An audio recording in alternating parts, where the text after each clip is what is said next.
Por alguns dias, a situação no Oriente Médio ficou tranquila. Havia conversas acontecendo. Parecia que a paz estava próxima após a destruição causada pela Operação Fúria Épica. Mas se há uma coisa clara nesta guerra, é que tudo pode mudar rapidamente e, de repente, as conversas pararam. E agora os Estados Unidos vão impor um bloqueio naval rigoroso no Estreito de Hormuz, uma medida que virou a situação contra o Irã e tirou deles uma de suas cartas mais fortes. No dia 12 de abril, o presidente dos Estados Unidos, Donald Trump, mudou o rumo da guerra. Num dia parecia que estávamos caminhando para a paz, no outro tudo mudou completamente. Ele anunciou que os Estados Unidos iriam estabelecer um bloqueio naval no Estreito de Hormuz. E junto com isso, também foi dito que destruiriam a capacidade restante do Irã. O alvo dessa operação é amplo. Qualquer navio que tentar entrar ou sair do estreito será interceptado. Mesmo os navios que pagaram pedágio ao Irã para uma passagem segura não serão autorizados a passar, serão parados e não poderão continuar sua viagem. Esse é o plano básico. E se os relatos forem verdadeiros, isso significa que até navios vindos das nações do Golfo, aliadas dos Estados Unidos, serão afetados. Isso terá um grande impacto. É como se os Estados Unidos tivessem usado contra o Irã a própria tática dele, mas ao mesmo tempo isso pode causar um grande impacto no mundo todo. Mas antes disso, precisamos responder a uma pergunta: como chegamos a essa situação? Mas antes de começarmos, não se esqueça de curtir este vídeo. Isso é muito importante para nós, criadores de conteúdo. Muito obrigado e agora vamos começar. 5 dias antes do anúncio de Trump, os Estados Unidos e o Irã ainda estavam conversando. Havia um cessar-fogo temporário de 2 semanas. E o Irã disse que abriria o Estreito de Hormuz enquanto esse acordo estivesse em vigor. O Paquistão também entrou como mediador entre os dois lados. No último momento, parece que eles conseguiram impedir o plano dos Estados Unidos de atacar as instalações de energia e pontes do Irã. Mas mesmo que a situação pareça estar se acalmando, ainda surgem problemas. Um deles é o plano de 10 pontos apresentado pelos Estados Unidos e Israel ao Irã. Na verdade, 2 versões diferentes disso se espalharam, e muitas pessoas começaram a questionar. O Irã está pronto para abrir mão do que os Estados Unidos e Israel querem para acabar com a guerra? O enriquecimento de urânio deles? E foi aí que tudo deu errado. No final, o programa nuclear do Irã foi o motivo pelo qual as negociações de paz fracassaram. E foi isso mesmo, disse Trump em sua postagem no dia 12 de abril. A conversa foi boa, muitas coisas foram acordadas. Mas o ponto mais importante, a questão nuclear, não foi acordado. Ele acrescentou ainda que a Marinha dos Estados Unidos começaria imediatamente o processo de bloqueio de todos os navios que entrarem ou saírem do Estreito de Hormuz. O bloqueio não foi implementado imediatamente, mas a direção já estava clara. O Irã recusou-se a seguir o que os Estados Unidos queriam. Por isso, a resposta dos Estados Unidos foi agir por conta própria para controlar a situação. Na mesma declaração, Trump fez uma ameaça. Ele disse que qualquer força iraniana que atirasse contra navios dos Estados Unidos seria destruída. Ele também lembrou que muitos líderes do Irã foram mortos porque se recusaram a parar com suas ambições nucleares. Em outra postagem, ele disse que o Irã não cumpriu sua promessa de abrir o Estreito de Hormuz. Segundo ele, isso causou medo, confusão e problemas em muitos países ao redor do mundo. É possível que isso seja verdade, mas não é o único motivo pelo qual as negociações fracassaram. Houve outras coisas que pioraram a situação. Uma delas foi o que Israel fez. Poucas horas depois do anúncio do cessar-fogo, Israel lançou um grande ataque aéreo no Líbano. Segundo relatos, centenas de pessoas morreram. 1.000 pessoas ficaram feridas. Israel insistiu que o Líbano não fazia parte do acordo. Mas, para o Irã, isso teve um significado diferente. Para eles, isso foi um ataque direto ao Hezbollah, um grupo que eles apoiam. E por causa disso, o Irã pode ter visto que o cessar-fogo foi quebrado imediatamente. Além disso, há relatos de que a oferta dos Estados Unidos pode não ser suficiente para o Irã. Ou seja, mesmo sem outros acontecimentos, é possível que eles ainda não cheguem a um acordo. E nesse ponto, a tensão voltou completamente. Segundo relatos, os Estados Unidos planejam remover as sanções ao Irã e reintegrá-lo à comunidade internacional. Há até a possibilidade de uma parceria entre os dois países. Mas, para o Irã, só uma coisa é mais importante: o seu programa nuclear. Para eles disso, eles não podem abrir mão. Eles também acreditam que têm vantagem por causa do Estreito de Hormuz. Por isso, esperam conseguir um acordo melhor com os Estados Unidos. De acordo com o vice-presidente J.D. Vance, os Estados Unidos já fizeram sua melhor e última oferta enquanto as negociações estavam no Paquistão. Mas há uma grande condição. O Irã precisa encerrar seu programa de enriquecimento de urânio. E foi aí que surgiu o problema. Para o Irã, aceitar isso seria como admitir a derrota.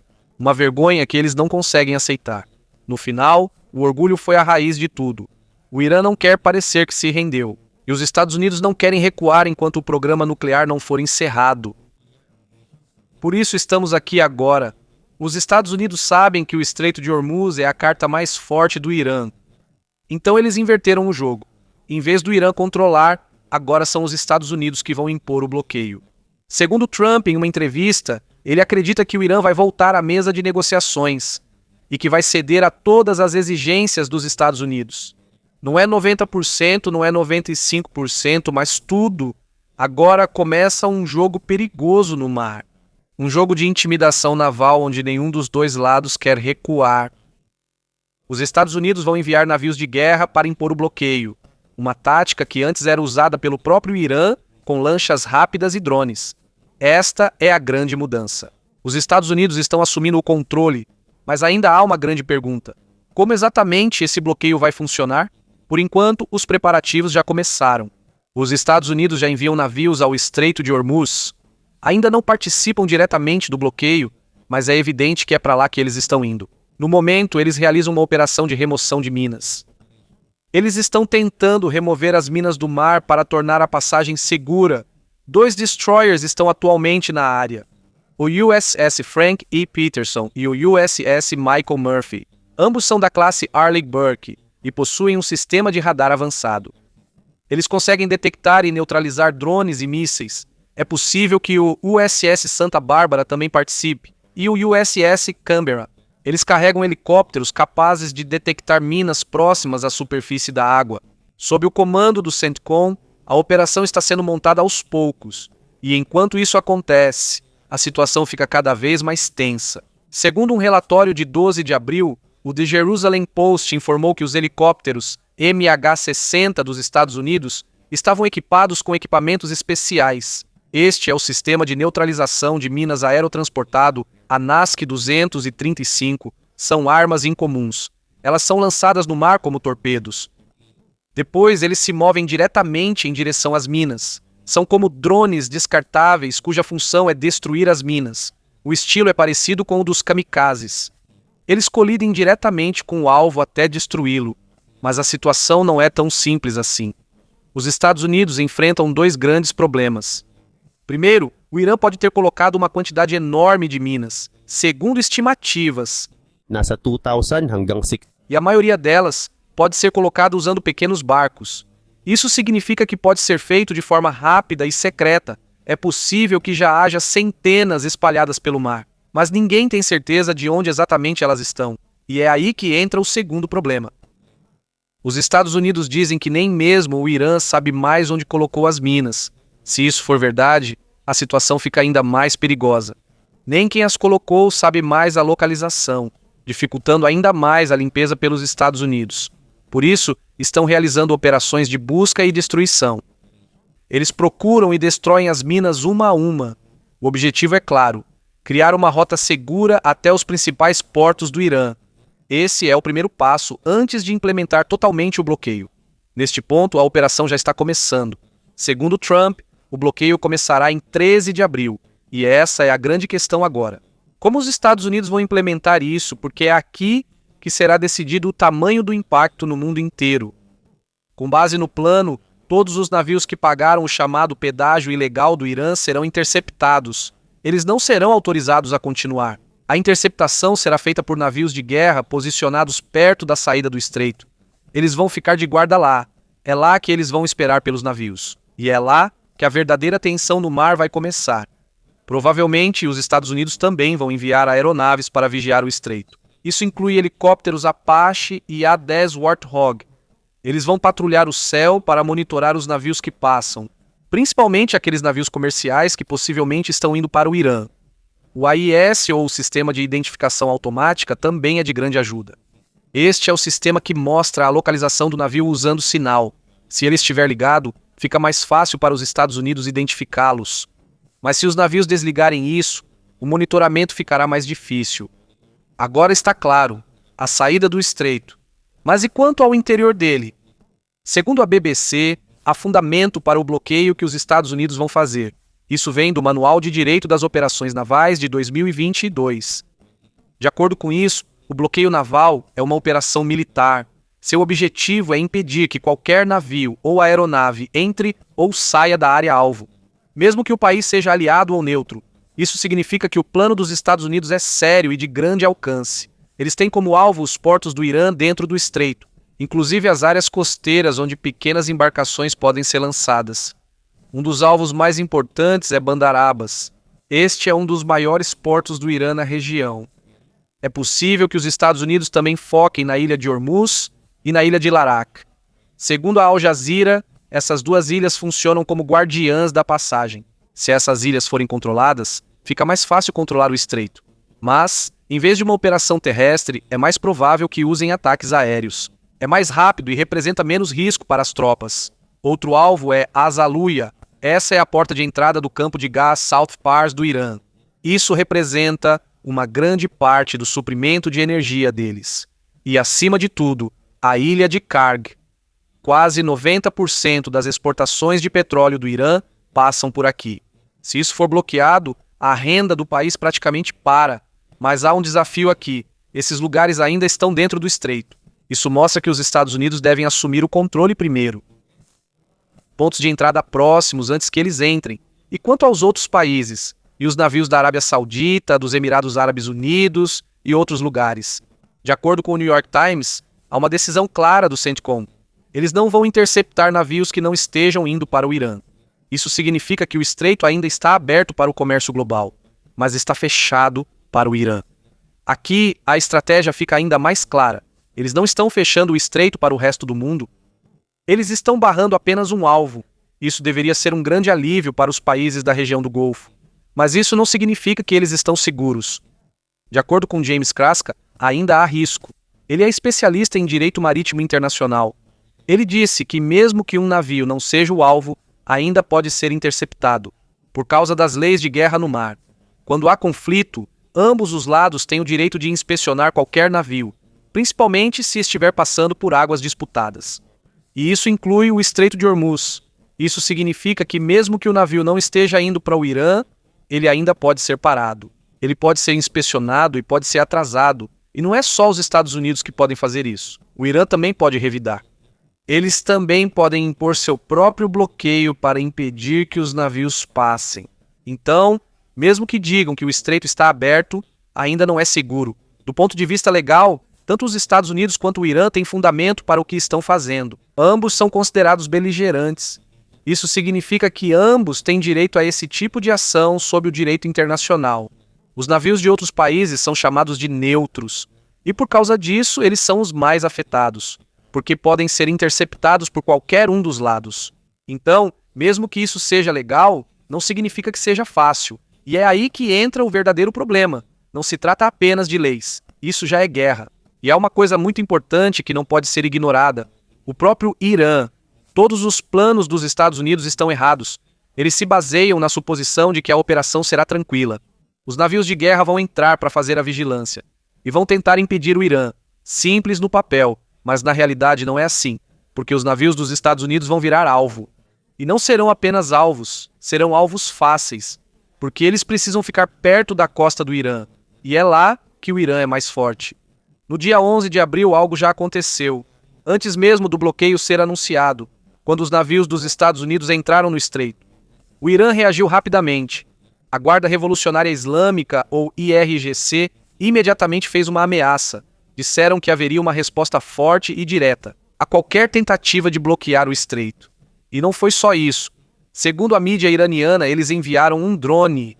E por causa disso, os destroyers dos Estados Unidos foram forçados a recuar. Seja verdade ou não, a mensagem é clara. O Irã não vai permitir ser controlado tão facilmente. E neste ponto, o bloqueio já não é apenas uma estratégia. Agora é uma confrontação direta. Ainda não está claro o quanto são verdadeiras as alegações do Irã, mas uma coisa é certa. O Irã quer transformar o Estreito de Hormuz em uma zona de morte, ou seja, um lugar extremamente perigoso de se entrar. Qualquer um que entrar pode ser atingido a qualquer momento. Uma grande parte disso são as minas que eles colocaram. Mas esse não é o único problema. Existem drones, existem barcos rápidos, e isso é ainda mais difícil de controlar, mesmo que os Estados Unidos bloqueiem os principais pontos, os do Irã. E isso não vai impedir os barcos pequenos. Também não vai encontrar facilmente os drones escondidos em vários lugares. É aqui que a situação fica complicada. Assim, embora os navios de guerra dos Estados Unidos estejam preparados para a defesa, a segurança dos demais navios continua incerta. E lembre-se, o CENTCOM disse que vai permitir que outros países passem. Mas se ainda houver ameaça do Irã, os navios comerciais vão perder a confiança. Uma possível solução é fornecer escolta. Acompanhar cada petroleiro com um navio de guerra. Assim, eles terão proteção enquanto passam, mas isso tem um preço. Se fizerem isso, haverá menos forças no bloqueio. A interceptação ao Irã enfraquecerá, e esse não é o único problema. Antes da Operação Fúria Épica, passavam até 138 navios por dia pelo estreito. Isso é muita coisa, mesmo com um sistema de escolta. É difícil vigiar todos, sempre vai ter alguém que consegue passar, e basta um ataque bem-sucedido. Ataques do Irã, mesmo que seja só um, para assustar os navios, e quando eles recuarem, o fluxo do comércio vai parar. É aqui que as ações dos Estados Unidos parecem um jogo de azar. O risco é grande, mas a recompensa também. Para os Estados Unidos, a prioridade é clara. O Irã precisa parar, mesmo que isso afete outros países. Se o bloqueio seguir por muito tempo, a economia iraniana vai colapsar. Se os petroleiros não conseguirem sair, a receita para. E esse é o verdadeiro alvo dos Estados Unidos: tirar o poder de barganha do Irã no Estreito de Hormuz. Porque, por enquanto, o Irã ainda está lucrando com o alto preço do petróleo. Um preço que eles mesmos aumentaram por causa do próprio bloqueio, e agora os Estados Unidos estão tentando cortar isso, segundo a Bloomberg. O Irã está ganhando muito dinheiro com o petróleo. Entre 1º de março e 23 de março, eles exportaram até 1,6 milhão de barris por dia. Isso equivale a aproximadamente 139 milhões de dólares por dia. É muito dinheiro. E em um mês, mais de 4 bilhões de dólares podem ser perdidos. Para uma economia já em dificuldades, isso é um golpe enorme.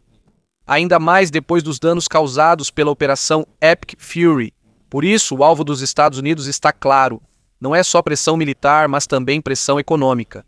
Através do bloqueio, eles não precisam mais enviar tropas terrestres. Eles estrangulam diretamente a receita do Irã. E há outro efeito. Os petroleiros que pagam pedágio ao Irã, que chega a 2 milhões de dólares por navio, vão perder o motivo para pagar. Se os Estados Unidos vão bloquear de qualquer forma, não faz sentido pagar. A renda do Irã vai sumindo, que é o objetivo dos Estados Unidos. Colocar o Irã em uma posição onde ele não tem a escolha a não ser negociar e aceitar o acordo nuclear. Se isso der certo, a situação vai se inverter, mas isso também tem um preço, porque o bloqueio afeta o mundo inteiro. Isso foi sentido imediatamente. O preço do petróleo ultrapassou 103 dólares por barril. Subiu imediatamente após o anúncio de Trump. E não é só o Irã que será afetado.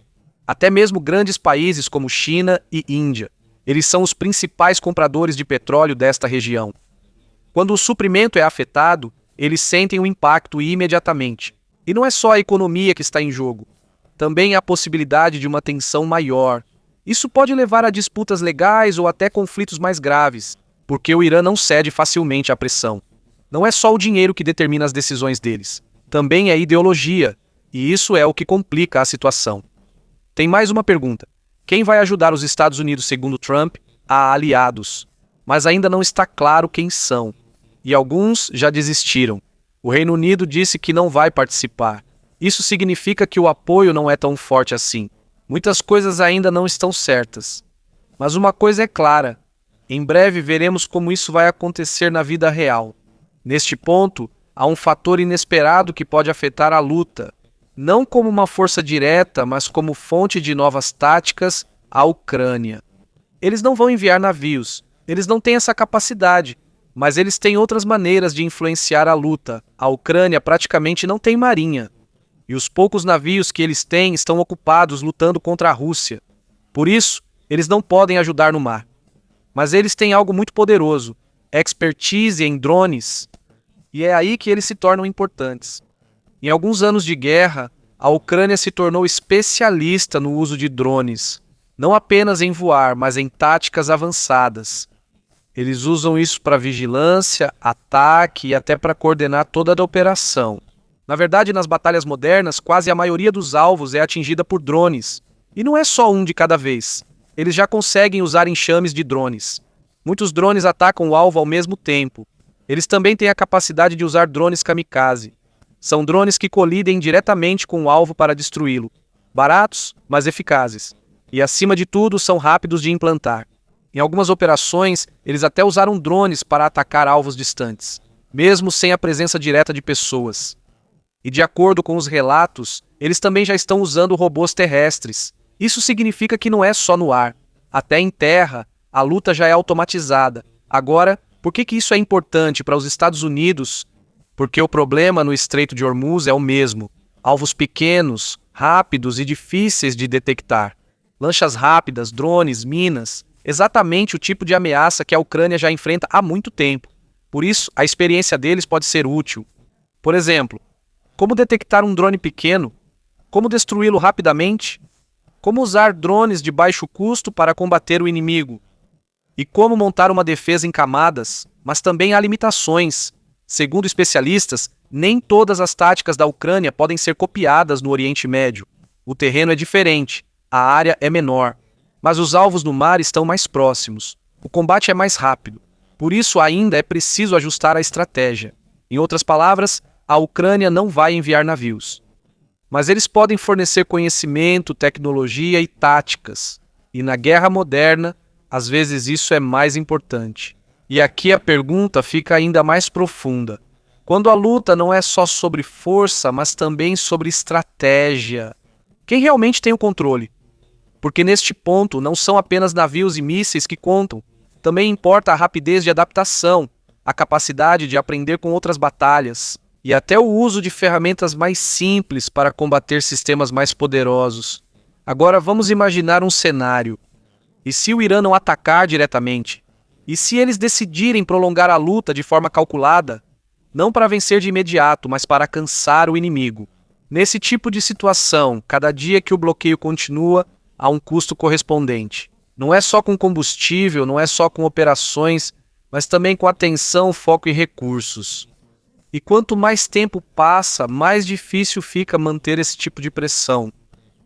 Isso é o que chamamos de guerra de desgaste. Não é sobre quem tem mais balas, mas sobre quem consegue aguentar por mais tempo. E é aqui que a situação fica interessante. Porque, mesmo que os Estados Unidos controlem o mar, isso não significa que eles já controlam o rumo da batalha. Se o Irã escolher não acompanhar o ritmo, mas sim desacelerar tudo, eles podem mudar a dinâmica. Não com um grande ataque, mas com uma sequência de pequenos movimentos. Movimentos que não são suficientes para causar uma grande batalha, mas suficientes para que a situação não termine. E quando isso acontecer, o bloqueio não será percebido. E a pressão também se torna um fardo. Agora há outro ângulo que deve ser considerado. O efeito disso nas decisões dos países que não estão no conflito. À medida que a tensão se prolonga, mais países são forçados a se ajustar. Eles não estão envolvidos na luta, mas são afetados. E por causa disso, eles precisam criar suas próprias estratégias, buscar outras fontes de suprimento, mudar de rota, economizar recursos. E nesse processo, eles aprendem a não depender de um só lugar. Esse é o efeito silencioso. Enquanto os dois países estão em conflito, os outros aprendem como sobreviver sem eles. E a longo prazo, isso pode mudar todo o sistema. Não por causa de uma única luta, mas por causa da mudança gradual do comportamento do mundo. Agora, no final, voltamos a uma ideia simples. Essa luta não é só sobre quem é mais forte. Não é só sobre quem tem mais navios, mas sim sobre quem sabe se adaptar melhor enquanto a situação muda. Porque na guerra moderna, a vitória nem sempre é decidida em uma grande batalha. Às vezes, é sobre quem consegue aguentar por mais tempo sem desistir. À medida que a situação continua, fica cada vez mais claro que isso não vai acabar tão cedo. Não é uma batalha repentina, com um resultado rápido, mas sim um processo longo, onde cada movimento tem efeito no próximo. A cada dia que passa, aos poucos, veremos quem consegue resistir e quem será forçado a recuar. É aí que se mede quem está realmente preparado. Não pela força do começo, mas pela capacidade de continuar até o fim. Não,